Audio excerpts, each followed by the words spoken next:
Hello students, I am Cynthia from GEMS Polytechnic College. I am handling a subject called Estimating and Costing and its subject code is 1615503. Okay, so we are in lecture 13. So in this lecture we are going to learn about what are the specifications for formwork for RCC works.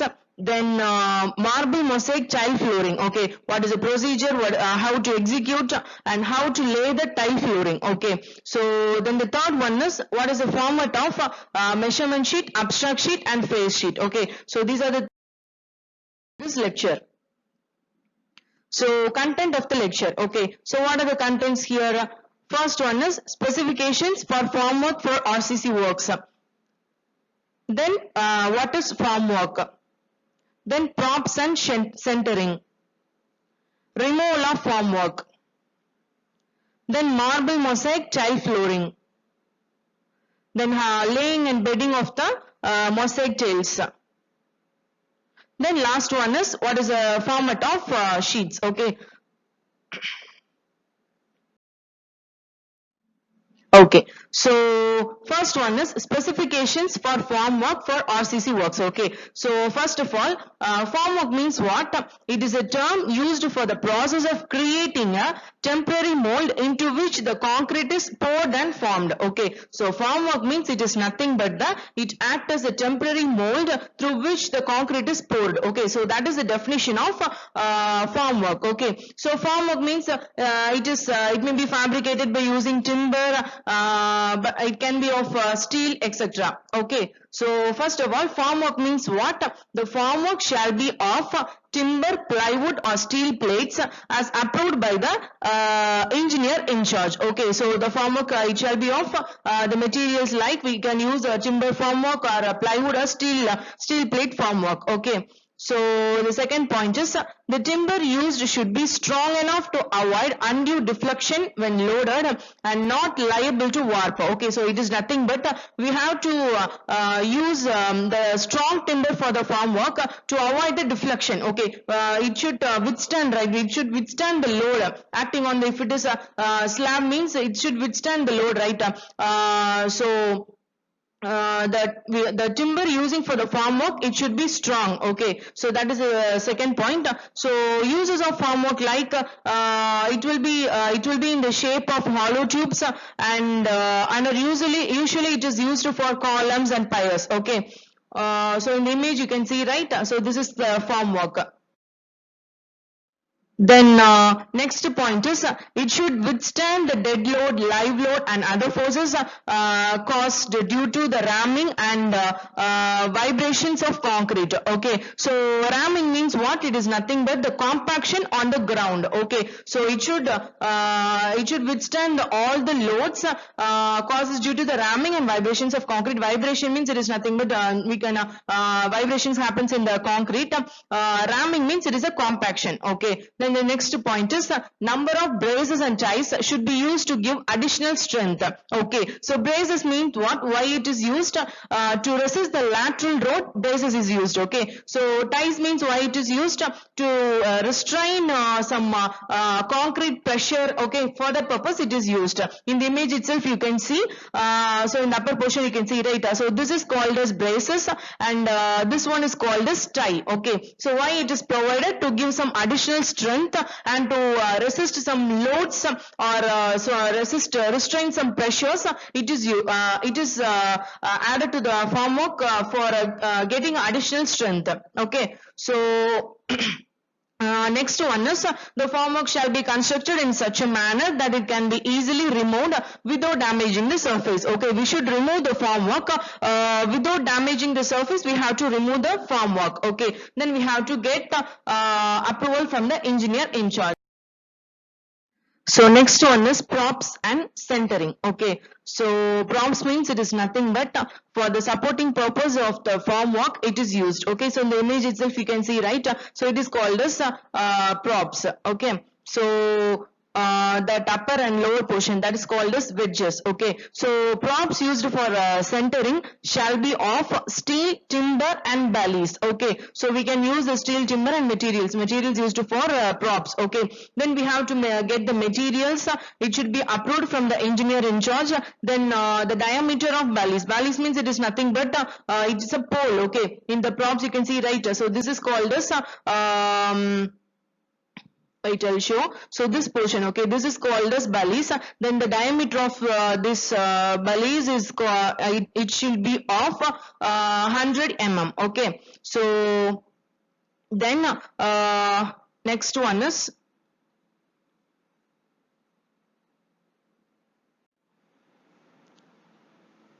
then the ballies shall rest over the sole plate provided with the double wedges. Okay, so in the lower image you can see, so this is called as sole plate. So this shall be rest over the sole plates. Okay, in the formwork, you just imagine the formwork and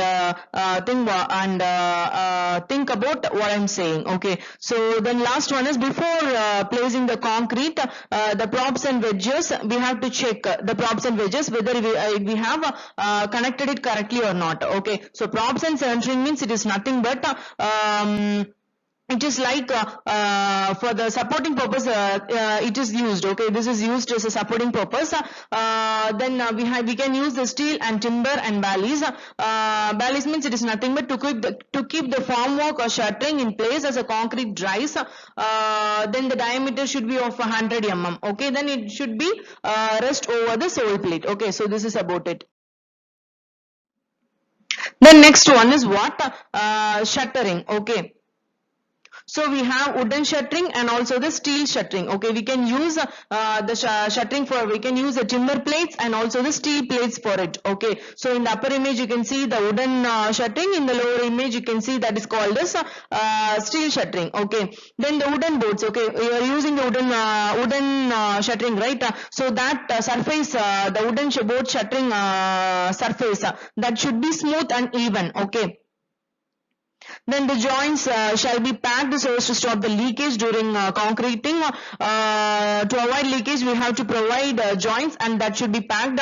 Then we have to give some space or opening for fan hooks. In this image you can see, right, this is called as fan hook. Okay, for providing fan. Okay, we have to give some opening. Okay, that should be approved or directed from the engineer in charge. Then before the concreting, the surface of the wooden plate or steel plate should be treated with the linseed oil. Okay, so that the concrete will not adhere to formwork. Okay, so for that purpose only we are applying the oil to the surface of the wooden or steel plates. Okay, then we have to provide some necessary slope. So this is about shuttering work. The next one is removal of formwork. Okay, so removal of formwork. What is removal of formwork? So after placing, after every work has done, we have to remove the formwork. Okay, so what is the steps to remove the formwork? First one is after slab and beam construction. After the construction, the side of the beams shall be stripped first. Okay, so first we have to take the side of the beam, then the underside of the slab, and lastly the underside of the beam. Okay, then the period of removal of formwork for different items. So it is nothing but we have to remove the formwork after the construction of slab and beam, right? So first we need to remove step by step. Okay, in this image, in this slide, it is telling that step by step how to remove the formwork. Okay, so first we need to remove the sides of columns, beams and wall. Then the second we need to remove the underside of the slabs. Then the third we need to remove the underside of the beams and columns. Okay, so the period of removal of formwork. So for first one, for the sides of column, beam and wall, we need to remove after 48 hours. Then underside of the slabs we need to remove after 7 to 14 days.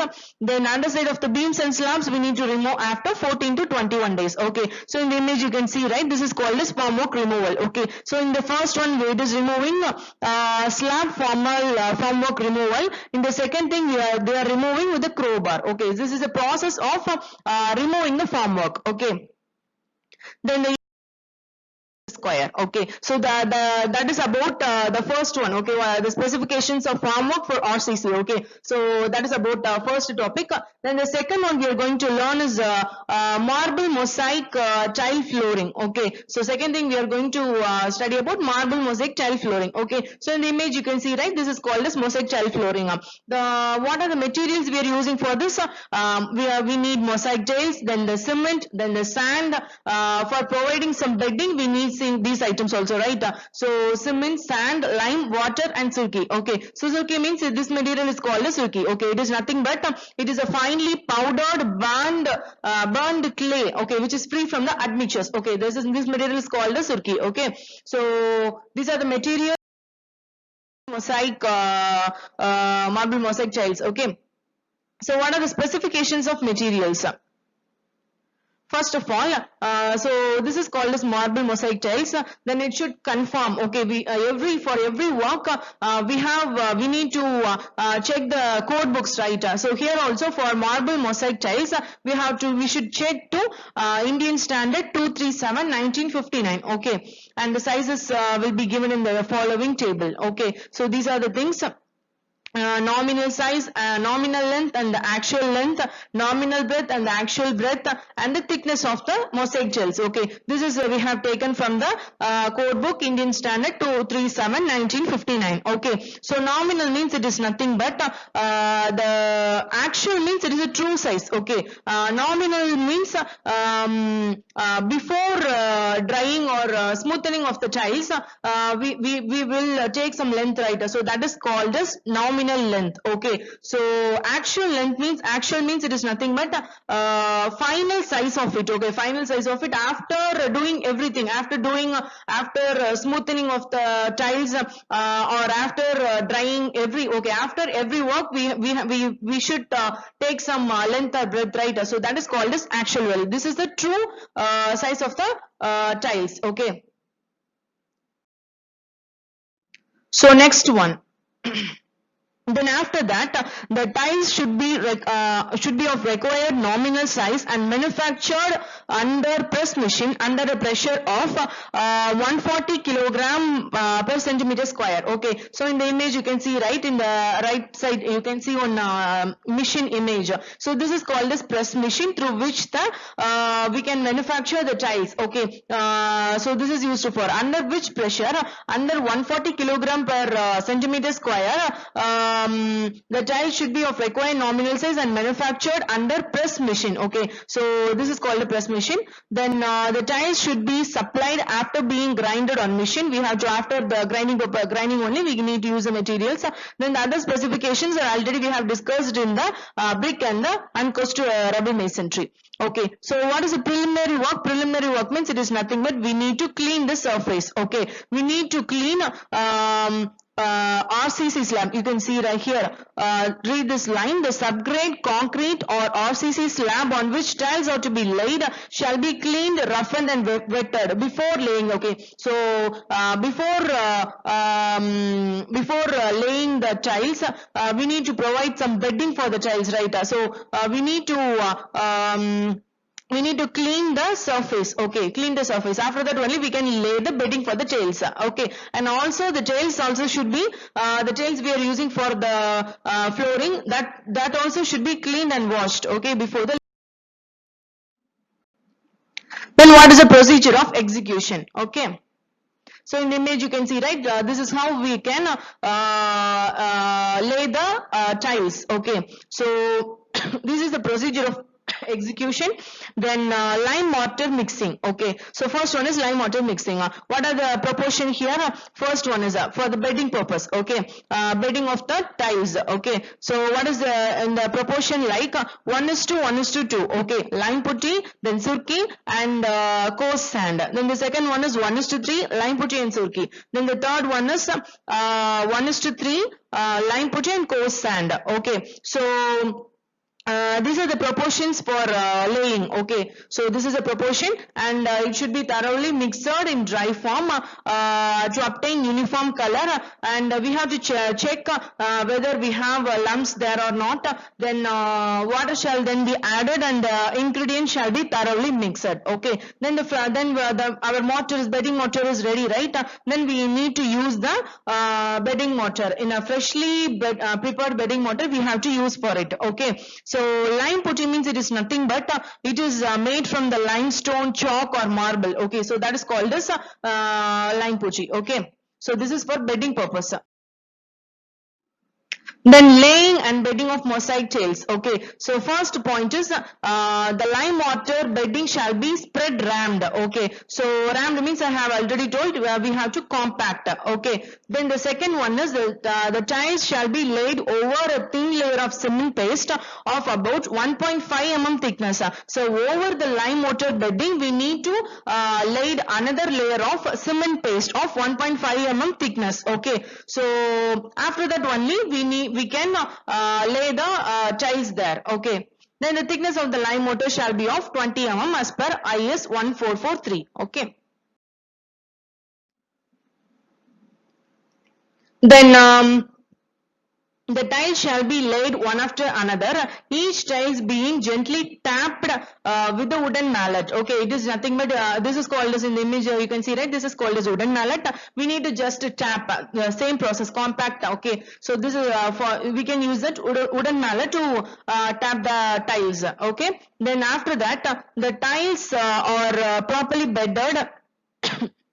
Then if it is not possible to lay full size tiles due to less space, okay, so imagine a floor, if we have extra spaces, right, there we cannot fix the full tiles, full rounded tiles, so we need to cut the tiles and we need to fix into that places. According to that places we need to cut the tiles and we need to fix. Okay, so that is they are telling here. Then curing, polishing and finishing. Okay, so after laying the tiles, the day after day, all the joints shall be cleaned. We need to clean all the joints off by the grey cement grout with a wire brush of a depth of 5 mm, and all the dust and loose mortar shall be removed and cleaned. It is nothing but after the tailing work, after we have laid the tiles, we need to clean everything. Okay, so in the image you can see, right? So in this portion, over or around, okay, around the tiles we have some spaces, right? So in that spaces we need to lay the grey cement grout. Okay, so that only they are telling. After the laying the tiles, we need to clean the joints by the grey cement grout, okay, of a depth of 5 mm. Okay, then we need to clean everything. Okay, then the same cement slurry shall be applied over the surface. Okay, for throughout the entire room we need to apply that. Okay, so that is the curing, polishing and finishing work. We need to clean everything and we need to lay the grey cement. We need to clean with the grey cement grout. Okay.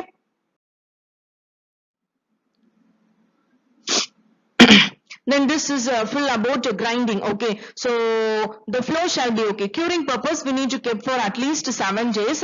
Then first one is machine fitted. Okay, then after grounded evenly with machine fitted with the coarse good. These are the specifications of the machines for the grinding purpose. Okay, then the second one is we are using the surface shall be cured and then grinded with machine fitted with fine stone. These are the specifications. Okay, then the final grinding we have to do with the 320 number sand. Okay, this is called as grinding machine for tiling. Okay, then in the small areas hand polishing shall be done using stone grade 16. Okay, these are the specifications of doing after laying the tiles. We are using grinding purpose. Okay, to level for the leveling purpose we are using this.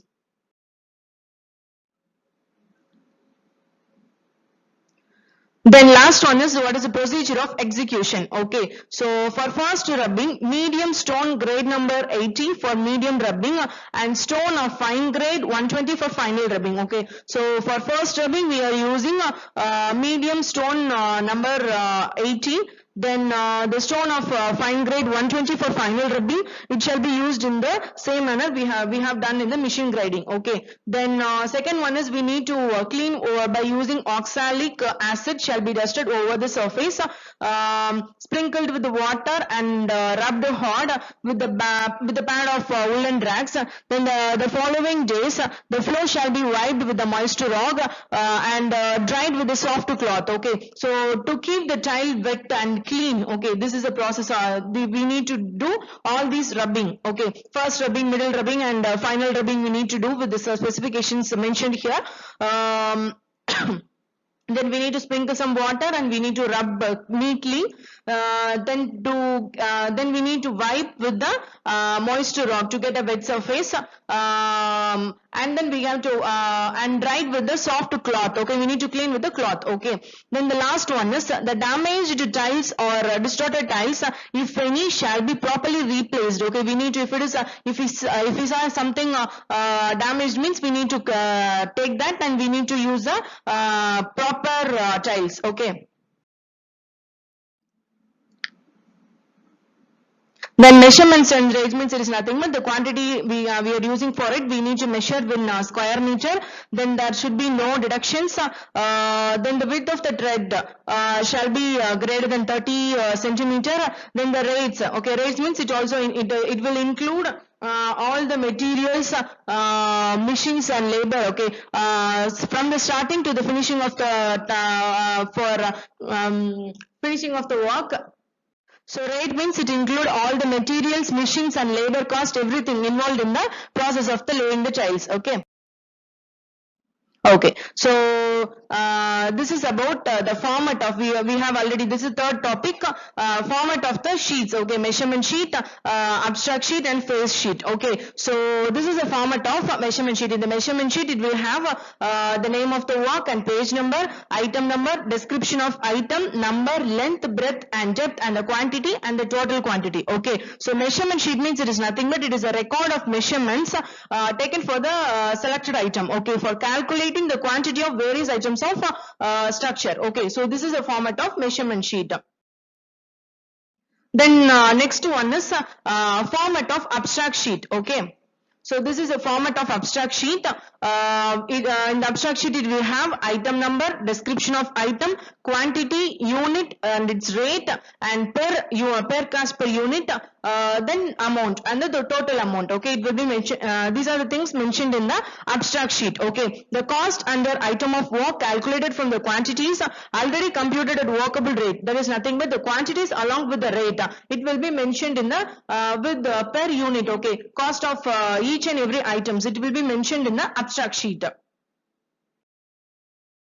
Then the last one is format of phase sheet. Okay, so here the final process, it is like phase sheet means it is a final process, which division, then the sanction number, then major head, minor head, service head, then the department head, where we get approval. Okay, that are the things will be mentioned in the phase sheet. Okay, so this is a form of phase sheet. Okay, it will have the estimate prepared by and checked by then the assistant engineer, executive engineer, all signatures. Okay, so this is like for our estimation, we will get some sanction for approval, right? So this is a format of phase sheet from which we can get approval for the estimate. Then the last one is general abstract. Okay, so at last we will have the overall estimation details we can get through the general abstract. In this general abstract we will have the estimated cost, then the water supply, electrification charges, contingencies, work charge establishment. Okay, the work given for it. Okay, so these are the things, it will be shown as a separate table, it will be mentioned as a general abstract, so that we can get the total cost of the structure in this through this format of measurement sheet, abstract sheet and phase sheet. Okay, and also the sanction of the project. Then this sheet is attached at the cover page of a detailed estimate. It is prepared to mention details of a project in which it will also include the name of the proposal, name of the organization, then project name, then project evaluation, then time and fund record for the project. Okay, these are the things will be mentioned in the format sheets to get the cost of the whole structure and each and every accurate values or everything. Okay, we can get everything about the structure. So this is about lecture 13. So in this lecture we have learned about what are the specifications of formwork, then marble mosaic tile flooring, and there's execution and laying, then what is the format of all the sheets. Okay, so this is about this lecture. We will continue with the review on unit 2. So these are the books we need to refer for this. Estimating and costing DM data. Then Rangwala, Chakraborty, then estimating and costing Bharat Bhushan. Okay.